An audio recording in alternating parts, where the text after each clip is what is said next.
A very good morning to everyone. This is Chahat Pasrija, your reasoning teacher. I hope you all are fit and fine and safe at home, and most importantly, studying for the exam so that you can crack the same. Today, we will start and discuss about our new topic, which is direction. First of all, think what examiner wants to know something from the topic like direction. He actually wants to check your sense of direction. Generally आप कहीं भी जा रहे होते हैं तो हम GPS on कर लेते हैं आजकल, राइट? पहले ज़माने में क्या होता था, लोगों से पूछा जाता था कि इस जगह का पहुंचने का क्या रास्ता है, राइट? सो आजकल के ज़माने से ही लेके चलते हैं, जब हम जीपीएस ऑन करते हैं तो there is a GPS girl जो आपको बताती है that you have to take right और you have to take left, कितने डिस्टेंस में आपको राइट और लेफ्ट लेना है. सो डायरेक्शन एक ऐसा टॉपिक है जो आपके डे टू डे लाइफ से जुड़ा हुआ है. कैसे जुड़ा हुआ है? आपके डे टू डे लाइफ से जुड़ा हुआ है. And this is very important and scoring topic. And moreover, this is very easy, right? Very easy topic it is, and you just have to make a sketch of data provided by the examiner on your sheet so that you can clarify your specific information and give the answer. Okay, so next we will read about directions. There are 4 main directions and 4 cardinal directions. These main directions are north, south, east, west, and cardinal are northeast, northwest, southeast, and southwest. So these all directions are very important, and you will represent these direction in this way: north and south like this way, and east and west like this way. Okay, so आपको ये सिर्फ देखना ही नहीं है, इस plane को याद भी रखना है. This is direction plans and you have to remember this. Practice करते हुए और कहीं पर क्लैरिटी ना हो वहाँ पर आपको ये डायरेक्शन प्लेन ज़रूर बनाना है सो दैट आपके पास 100% श्योरिटी हो कि आपका जो आंसर है वो क्या है, एकदम परफेक्ट है. मैं पहले भी बोल चुकी हूँ, मैं फिर से बोल रही हूँ, yes speed is at most important, but accuracy को साथ साथ रखते हुए स्पीड रखनी है. स्पीड और एक्यूरेसी दोनों ही इम्पॉर्टेंट है. स्पीड रख लोगे, एक्यूरेसी नहीं होएगी, वहीं पर सब खेल खत्म. You have to score best. Okay, चलिए. सो फर्स्ट पॉइंट क्या है, you need to remember is that each main direction undergoes a 90 degree change. देखिए, जब आप नॉर्थ से ईस्ट की तरफ जाते हैं, नॉर्थ से ईस्ट की तरफ जाते हैं, तो ये जो मैंने अभी बनाया है, ये जो रेड लाइन से मैंने मार्क किया है, ये कितना डिग्री को शो करता है? ये 90 डिग्री को शो करता है. ठीक है. And this is showing 45 degree. Okay, जैसे यहाँ पर लिखा भी हुआ है, rotates to its 45 degree right. Done. इतना समझ में आया आपको? 45 डिग्री आपके पास क्या होएगा, जैसे ईस्ट से आप साउथ ईस्ट जा रहे हैं तो वो 45 डिग्री को शो कर रहा है, नॉर्थ से ईस्ट जा रहे हैं तो वो 90 डिग्री को शो कर रहा है. सिमिलरली नॉर्थ से वेस्ट जाएंगे तो भी वो 90 डिग्री को ही शो करेगा. चलिए next, when a question says move towards left और right side, this is very important. अगर आपको क्वेश्चन कहता है कि आपको राइट और लेफ्ट साइड मूव करना है तो वो क्या एज्यूम करना है कि आपको वो क्या कह रहा है, वो 90 डिग्री पर मूव करने को कह रहा है. एग्जामिनर बहुत बार आपको कंफ्यूज करने के लिए ये भी बोल सकता है that a person is walking into north direction and then he turns to his left on the basis of 90 degree. So वो ऑटोमेटिकली यही कह रहा है कि आप अपने वेस्ट की तरफ टर्न करो. ओके, समझ में आया? अब यहाँ पर एक बहुत इंपॉर्टेंट पॉइंट है, सी आपको ये अपने माइंड में रखना है हर वक्त, that is clockwise and anti clockwise. Yes, बहुत लोगों को कन्फ्यूज़न होती है क्लॉकवाइज एंड एंटी क्लॉकवाइज में. देखिए, यहाँ पर जब आप अपने लेफ्ट साइड टर्न करते हो तो अब आप अपने एंटी क्लॉकवाइज टर्न करते हो. For example, if you are standing here and मैं आपको ये कहती हूँ कि you have to move towards your left, that means आप अपने 90 डिग्री एंटी क्लॉकवाइज टर्न कर रहे हो. This is 90 degree and anti clockwise, this is anti clockwise. जो क्लॉक के अपोजिट तरफ अगर आप चलोगे तब आप क्या करोगे, एंटी क्लॉकवाइज चलोगे। फॉर एग्जाम्पल अगर अभी 12 बजे हुए हैं, 12 से आप 11 पर जाओगे तो वो क्या होगा, एंटी क्लॉकवाइज। ओके, सो अगर आप नॉर्थ से ईस्ट की तरफ जाते हैं, if you are turning towards right, तब आप क्या चल रहे हैं, क्लॉकवाइज चल रहे हैं। फॉर एग्जाम्पल 12 से 1 की तरफ जाएंगे तो आप क्लॉकवाइज चलेंगे। Next, we will read about some important points to keep in mind in the left-right movement. Because you should always be attentive while taking right or left turns. So, here's your first point. Your first point says a person facing north on taking left will face towards west.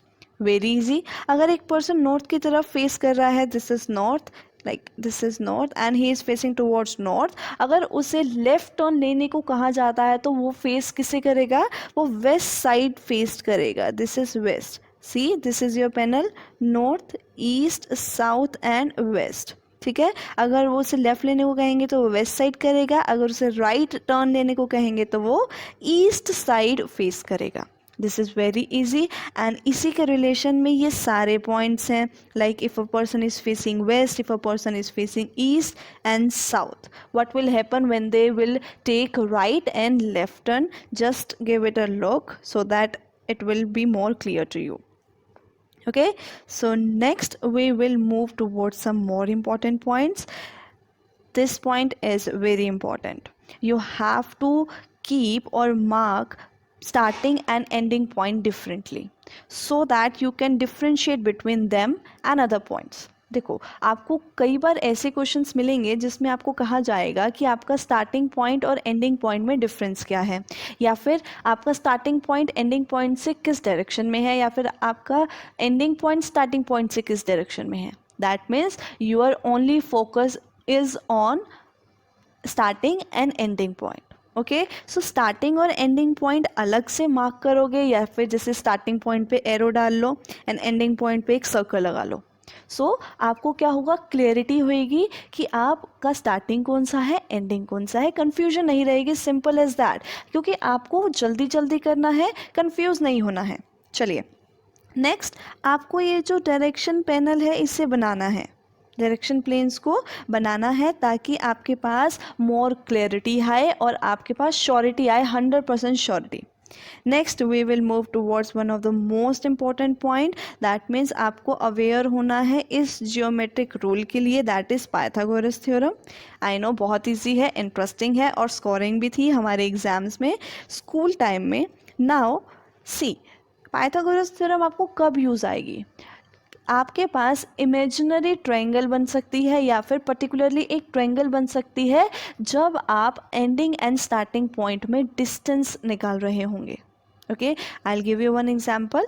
जब आप distance निकाल रहे होंगे तो triangle बन सकती है right angle, तो आपके पास इस फॉर्मूला का यूज़ होगा and this is very important and very easy formula, याद है ही हमें, बस हमें इसे इम्प्लीमेंट करना है वाइजली। चलिए, so we will take a first example. इस फर्स्ट एग्जाम्पल में हम एक पर्टिकुलर पर्सन की बात कर रहे हैं, हुज नेम इज़ रोहित। वो नॉर्थ की तरफ 15 माइल्स चलता है, फिर वो एक लेफ़्ट टर्न लेता है एंड देन 10 माइल्स चलता है। उस लेफ़्ट टर्न से वो राइट टर्न लेता है एंड देन 10 माइल्स चलता है, फिर वो राइट टर्न लेके 30 माइल्स चलता है। आंसर में जब आप देखेंगे, जो आपको आंसर दिख रहा है स्क्रीन पे, जब आप इसमें देखेंगे तो एक चीज़ को नोटिस कीजिए कि जो 10 माइल्स का डिस्टेंस है और जो 15 माइल्स का डिस्टेंस है वो डिफरेंस है, उनमें क्या है, उनमें डिफरेंस है। 15 माइल्स की जो लाइन है वो बड़ी है एंड 10 माइल्स की लाइन छोटी है। ऐसे ही 30 माइल्स की लाइन जो है वो बड़ी है एंड 15 माइल्स की लाइन छोटी है। ये इसीलिए रखा गया है बिकॉज ये एक्चुअल में होता है 15 माइल्स कम होते हैं, it's a common sense. But yes, बनाते बनाते, डायग्राम बनाते बनाते कभी कभी हम इस चीज़ को निगलेक्ट करते हैं।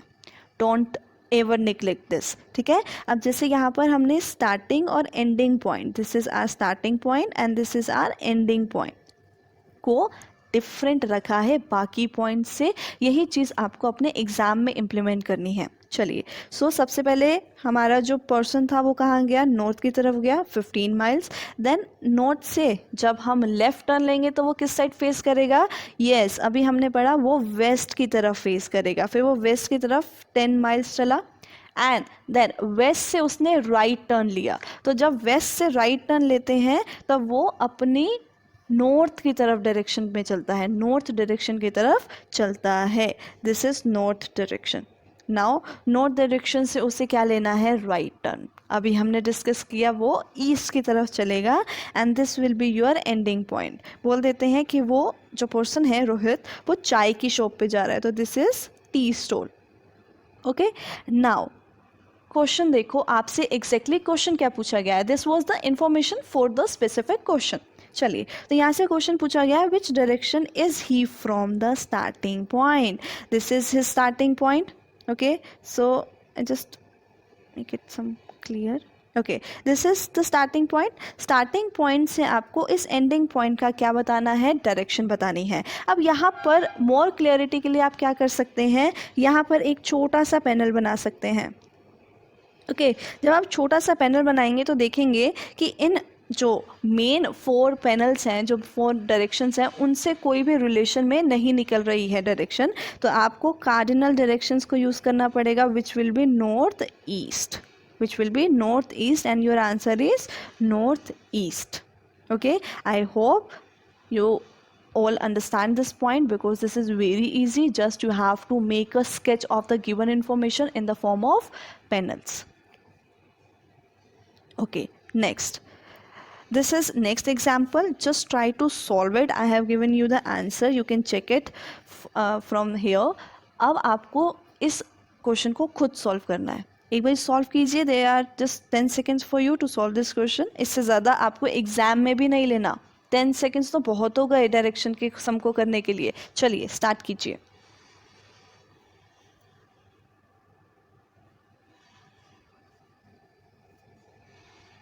ओके ओके, चलिए यहाँ पर देखिए सबसे पहले कि जो एक पर्सन है जिसका नाम नहीं दे रखा हमें, इमेजिनरी पर्सन है, वो साउथ की तरफ 25 किलोमीटर चलता है। This is our starting point. ठीक है, साउथ की तरफ चलता है, साउथ से वो एक लेफ़्ट टर्न लेता है। तो लेफ़्ट टर्न जब हम लेंगे साउथ से तो वो इस तरफ आएगा 30।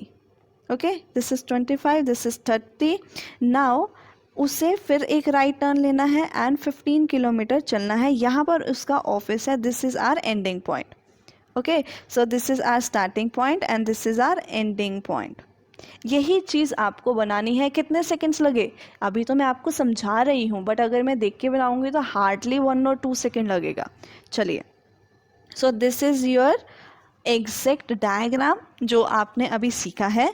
यहाँ पर 25 किलोमीटर पहले, 30 एंड 15 डन। अब आपसे क्वेश्चन क्या पूछा गया है, देखिए बहुत ध्यान से, how far his office from his house, उसका जो ऑफिस है वो उसके हाउस से कितना दूर है एंड डायरेक्शन कौन सी है। चलिए, अब उससे दूरी पूछी गई है, उनसे ये नहीं पूछा गया, एग्जामिनर आपसे ये नहीं पूछ रहा कि कितना डिस्टेंस ट्रेवल किया है उसने। See, this is very important to differentiate between these two things. एक, जब आपसे एग्जामिनर पूछता है कि जो आपका एंडिंग पॉइंट है वो स्टार्टिंग पॉइंट से कितना दूर है, ठीक है, दिस मीन्स ये जो मैंने अभी रेड लाइन को क्रिएट किया है, आपको इसका डिस्टेंस निकालना है।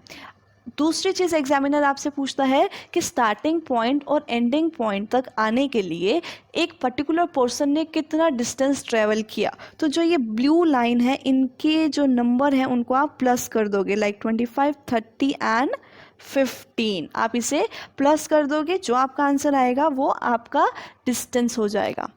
बट अब आपसे पूछा गया है कि कितनी दूर है। ओके, हाउ फार, तो ये जो रेड लाइन है इसको आपने निकालना है। अब देखिए, जो ऊपर वाला ये वाला डायग्राम है और ये वाला डायग्राम है, अभी मैंने एक रेड लाइन लगाई है स्टार्टिंग और एंडिंग पॉइंट के बीच में। अब इन दोनों डायग्राम में डिफरेंस क्या है, इन ब्लैक लाइंस का। ठीक है, जैसे अभी हमने सीखा, हम पाइथागोरस थ्योरम का यूज़ इमेजिनरी ट्राइंगल बना के भी कर सकते हैं। तो यहाँ पर आप कुछ ऐसे लाइन लगा देंगे like this, this will be your imaginary triangle, so that you can find out the distance between ending and starting point for example we can say A B and this point is C. Done. तो हमें इसका distance निकालना है, तो यहाँ पर क्या करेंगे हम, देखिए यहाँ पर 15 हो गया, तो 25 + 15 टोटल आपके पास कितना आ जाएगा, यहाँ पर आ जाएगा आपके पास 40। ठीक है, तो यहाँ पर आपके पास ये जो लाइन है, इस लाइन के इक्वल ये वाला डिस्टेंस है, this C B is equal to M N N. So आपके पास 30 आ जाएगा। अब इनका आप स्क्वायर करोगे, लाइक 1600 + 900, इसका स्क्वायर रूट करोगे तो this will be your answer will be 50। 2500 आपका स्क्वायर रूट आ जाएगा एंड 50 आपका आंसर आ जाएगा। साथ साथ आपको ये देखना है कि किस डायरेक्शन में है, तो यहाँ पर एक छोटा सा पैनल बना लीजिए, यहाँ आएगा ईस्ट, यहाँ आएगा साउथ एंड कार्डिनल डायरेक्शन किससे हम इसको क्या कर देंगे, साउथ ईस्ट। क्या कर देंगे, south east. So this will be your answer, that is south east. ठीक है, 50 किलोमीटर एंड साउथ ईस्ट। चलिए, सो आज का ये टॉपिक यहीं ख़त्म करते हैं। कल हम कुछ और क्वेश्चंस करेंगे इसी स्पेसिफिक टॉपिक के ऊपर एंड हम इसी का सेकेंड पार्ट करेंगे which will be shadow. Shadow directions में बहुत इंपॉर्टेंट पार्ट प्ले करती है और कंफ्यूज भी करती है कुछ बच्चों को, क्योंकि एग्जामिनर चाहता है आपको कंफ्यूज करना। कुछ भी कंफ्यूजिंग नहीं होता, इजी सा टॉपिक है, जैसे डायरेक्शन है वैसे ही शेडो होता है। कुछ गोल्डन रूल्स हैं, उन्हें याद कर लीजिए, दैट्स इट, और कुछ भी नहीं है। और याद भी क्या करना है, जब हम प्रैक्टिस करेंगे हम ऑटोमेटिकली उन्हें समझेंगे। हम यहीं पर प्रैक्टिस करेंगे और ऑटोमेटिकली उन पॉइंट्स को मेमोराइज करेंगे। Okay, so that's all for today. Tata, bye bye, take care.